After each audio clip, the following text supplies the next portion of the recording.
بسم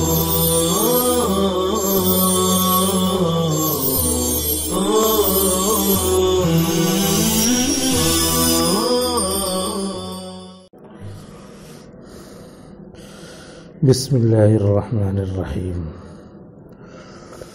ومنهم من ضعفه شديد غير محتمل، وهو من يكتب حديثه لمعرفته لئلا يدلسه مدلس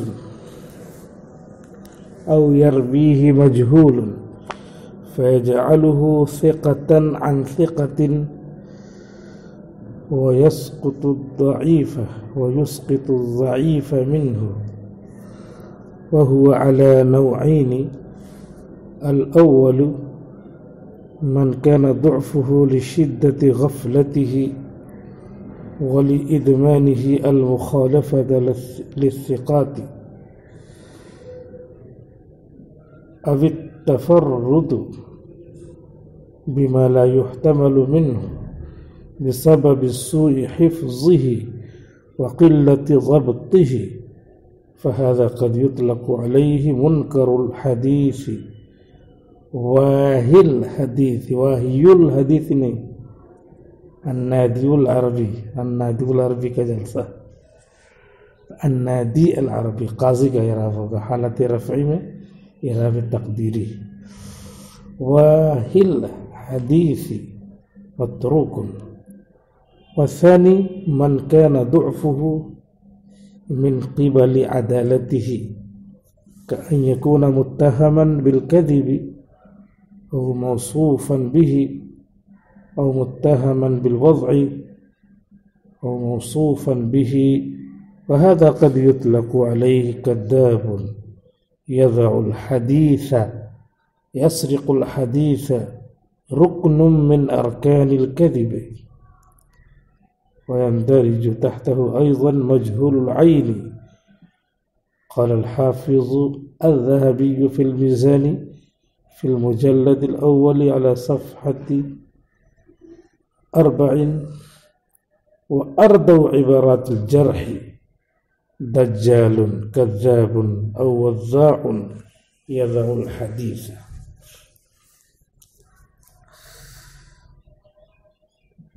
تو اس سبق میں مراتب الجرح کا عنوان دے کر کے جرح کے مرتبے بیان کر رہے ہیں،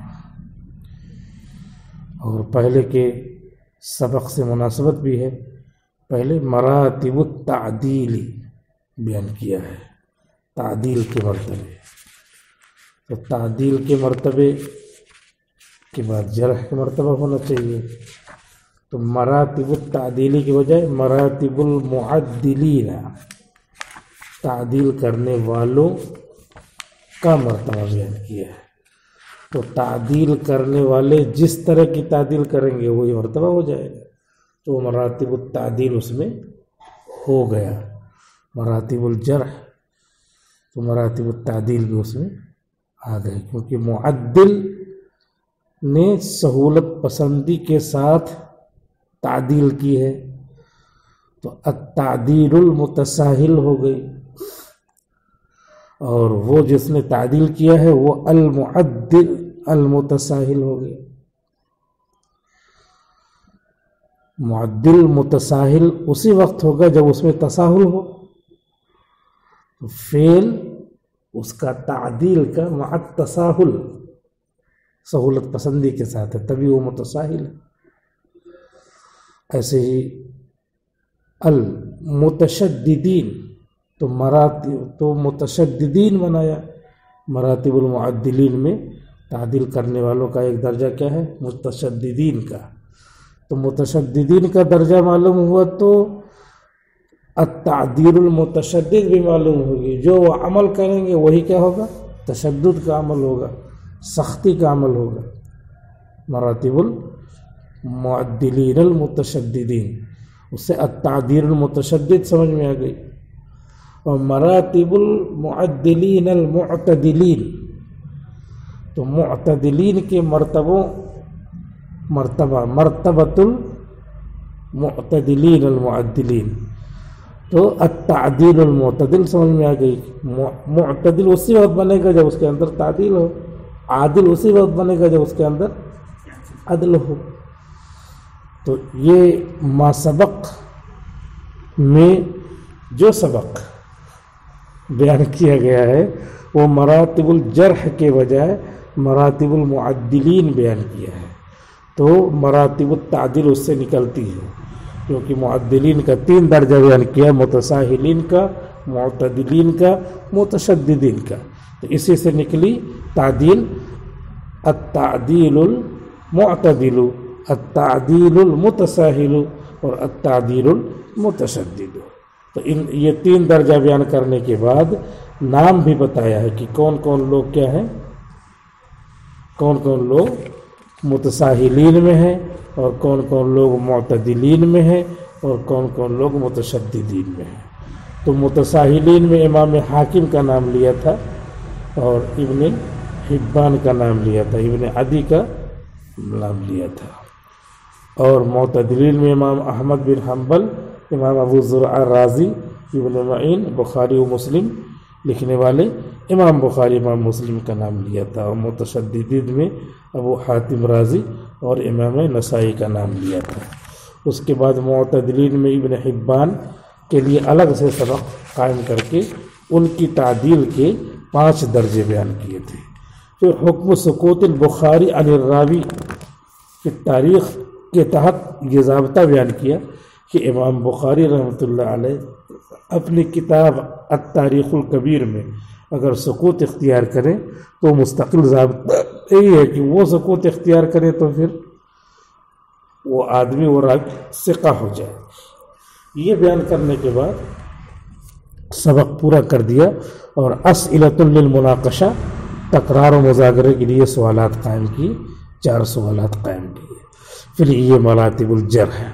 تو مراتب التعدیل مراتب الجرح اس طرح مربوط ہے. مراتب الجرح میں بیان کرنے کے لیے شروعات کیا انہوں نے کہ فَمِنَ الرُّؤَاتِ كما ان التعديل على مراتب متعددة عدة فكذلك الجرح على مراتب.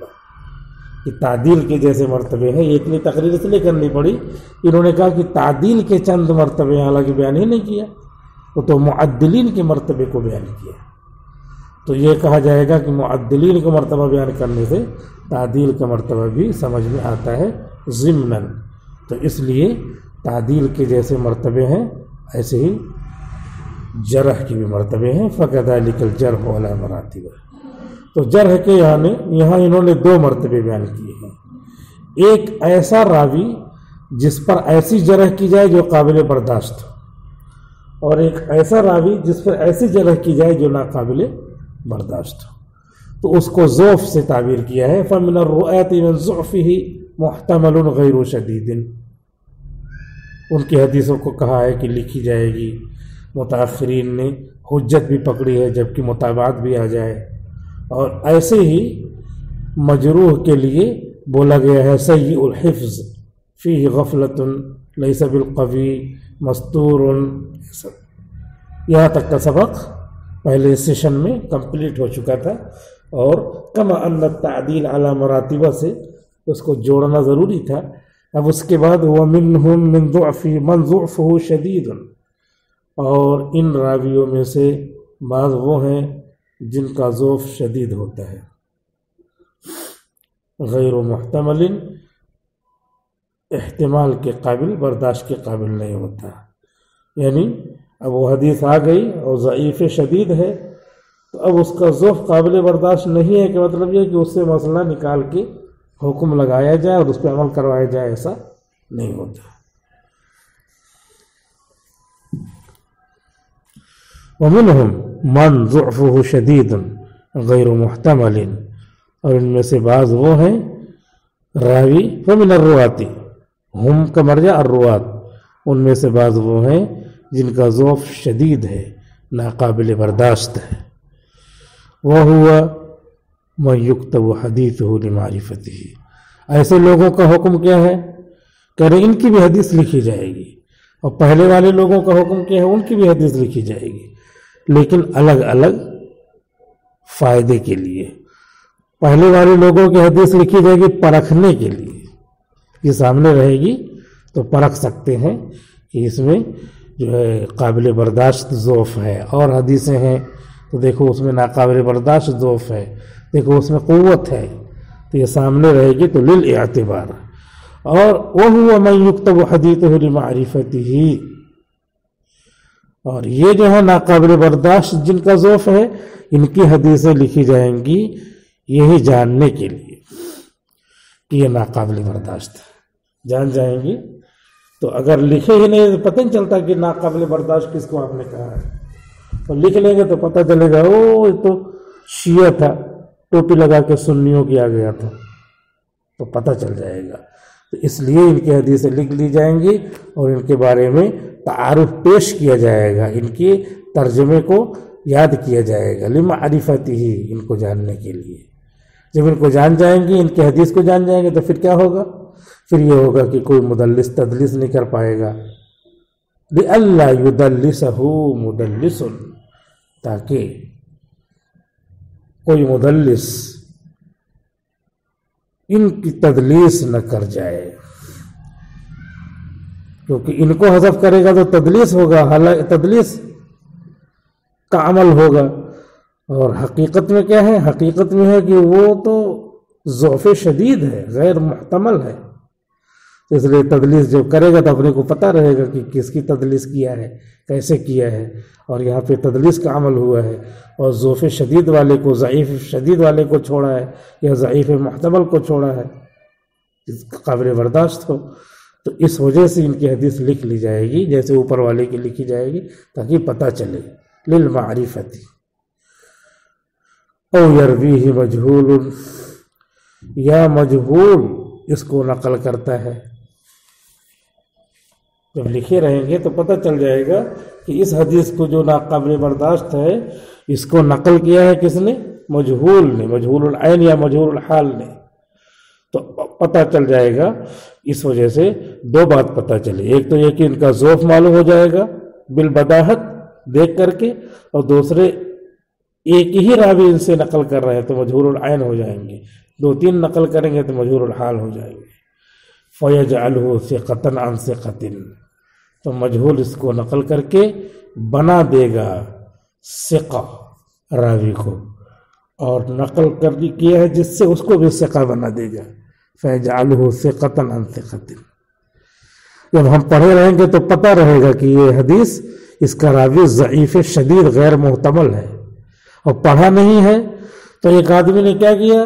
پکے راویوں کی طرف منسوب کر کے نقل کر دیا، تو ثقۃ عن ثقۃ. اور حدیث آئی تو ہم کو تو پتہ نہیں، لکھی نہیں گئی وہ تو پتہ نہیں. اب حدیث کی کتابوں میں لکھی ہے، اس کا حکم لکھا ہے، راوی کا حکم لکھا ہے، تو لکھ کر کے کتابوں میں جب موجود رہے گی تو ہم کو پوری گائیڈ لائن سامنے ہونے کی وجہ سے پوری جو ہے شاہراہ ہماری نظروں میں واضح ہوگی. اور نہ واضح ہو تو کوئی نقل کرے وہی حدیث اور اس میں بتا دے کہ امام شافعی نے نقل کیا ہے امام مالک سے، امام مالک نے نقل کیا ہے کس سے؟ سعید بن المسیب سے، سعید بن المسیب نے نقل کیا ابو ہریرہ سے. ثقۃ عن ثقۃ بنا دیا. فَيَجْعَلُهُ ثِقَةً عن ثِقَةٍ، تو اس کو بنا دے گا ثقہ سے، اور ثقہ نقل کرنے والا ہے. وَيُسْقِطُ الضَّعِيفَ مِنْهُ، اور بیچ میں سے ضعیف کو ہٹا دے گا. وَيُسْقِطُ الضَّعِيفَ مِنْهُ، اس میں سے ضعیف کو ساقط کر دے گا. ساقط کر دیا. اور بڑے بڑے علماء کو وہاں پہ مولانا سجاد نعمانی نقل کرتے ہیں، مولانا پیر ذوالفقار سے ایسے کر دے گا. مولانا پیر ذوالفقار نقل کرتے ہیں مولانا سلمان حسینی ندوی سے. بڑے بڑے علماء سے نقل کروانا شروع کر دیا. وَيُسْقِطُ الضَّعِيفَ مِنْهُ، اور ضعیف کو ساقط کر دیا. ابھی نام ہم نہیں آ رہا ہے، لگ رہا ہے ان کو ضعیف ہی قرار دے دیے ہیں. ابھی سوشل میڈیا پہ نہیں ذکر آ رہا ہے. صحابہ کی شان میں گستاخی کریں گے تو کیا ہوگا؟ ساری عزت ملیہ میٹ ہو جاتی ہے. عزیز کو جو ذلیل کرے گا وہ خود ذلیل ہوگا. جو وَلِلَّهِ الْعِزَّةُ وَلِرَسُولِهِ وَلِلْمُؤْمِنِينَ، مومنوں میں اعلیٰ درجے کے مومنین تو صحابہ ہی. وہو علی نوعین، اور اس کی دو قسمیں ہیں، وہو علی نوعین، اور جس کی دو قسمیں ہیں، اس ضعف شدید کی بھی دو قسمیں ہیں۔ الاول من کان ضعفہ لشدت غفلتہ، اول یہ کہ ایسے راوی جن کا ضعف ہو ان کی شدت غفلت سے، ان کی شدت غفلت سے، شدت غفلت سے ضعف ہے، تو غفلت جب ختم ہوگی تو اسی حیثیت سے ان کا ضعف ہوگا، کہ غفلت تو ختم بھی کی جا سکتی ہے، تو غفلت کے اعتبار سے ضعف کا حکم الگ رہے گا۔ اور ایک آدمی شیعہ ہے، باقاعدہ جان بوجھ کے غفلت کر رہا ہے، تو اب اس کی وجہ سے جو ضعف آئے گا اس کا الگ حکم ہوگا۔ وَلِإِدْمَانِهِ الْمُخَالَفَةَ لِلثِّقَاتِ، اور اس کے عادی ہونے کی وجہ سے ثقات کی مخالفت کا، ثقات کی مخالفت کا عادی ہونے کی وجہ سے شدت ضعف ہے۔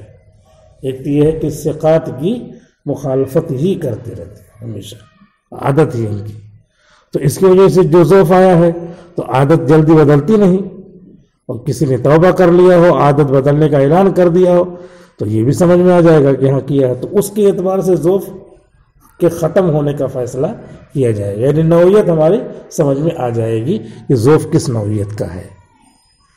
اب تفردی بما لا يحتمل منه، یا تفرد کی وجہ سے ضعف آیا ہے، ایسی چیز، ایسی حدیث کا جس کو ان سے ناقابل برداشت سمجھا جا رہا ہے، اکیلے ناقابل برداشت، شریعت کے نصوص سے ٹکرانے والا مضمون نقل کر رہے ہیں، فرشتے ہیں ہی نہیں،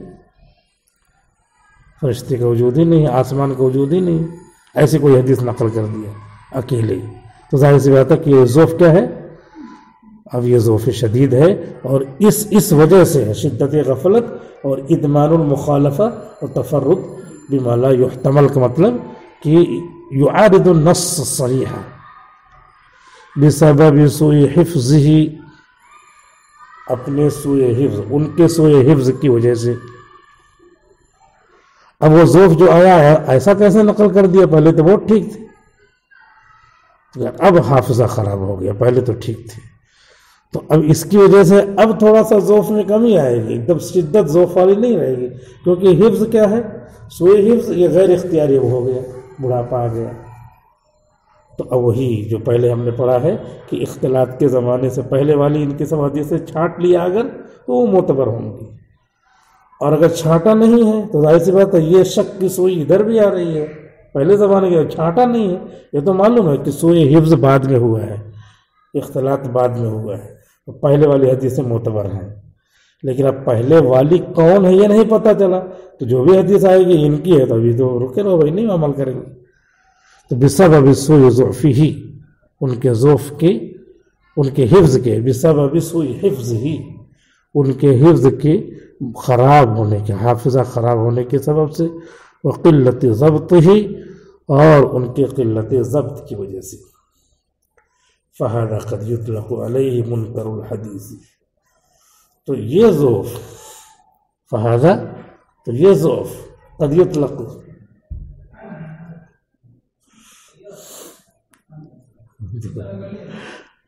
آئیے، فہذا قد یطلق علیہ منکر الحدیث، تو یہ ایسا ضعف ہے جس پر منکر الحدیث کا اطلاق ہوگا، منکر الحدیث کا اطلاق ہوگا، واہل حدیثی، واہل حدیث کا اطلاق ہوگا، متروکن کا اطلاق ہوگا، اس حدیث پر اور اس حدیث کے راوی پر، اس حدیث کے راوی والا لفظ ہے یہ منکر الحدیث، تو اس حدیث کے راوی پر کیا کہیں گے، منکر ہے، یہ راوی کیا ہے، منکر الحدیث ہے، یہ راوی واہل حدیث ہے، یعنی ان کی حدیث کیا ہوتی، واہی، کمزور ہوتی ہے، یہ متروک الحدیث ہے، تو اب یہ لفظ دیکھ رہے ہیں آپ، ذوف شدید ہے، لیکن اس کے باوجود بھی دجال کذاب وغیرہ کا لفظ نہیں بولا. کیوں؟ اس لیے کہ سبب معلوم ہو گیا نا، سوء حفظ ہی، تو یہ اپنے اختیار میں ہے نہیں.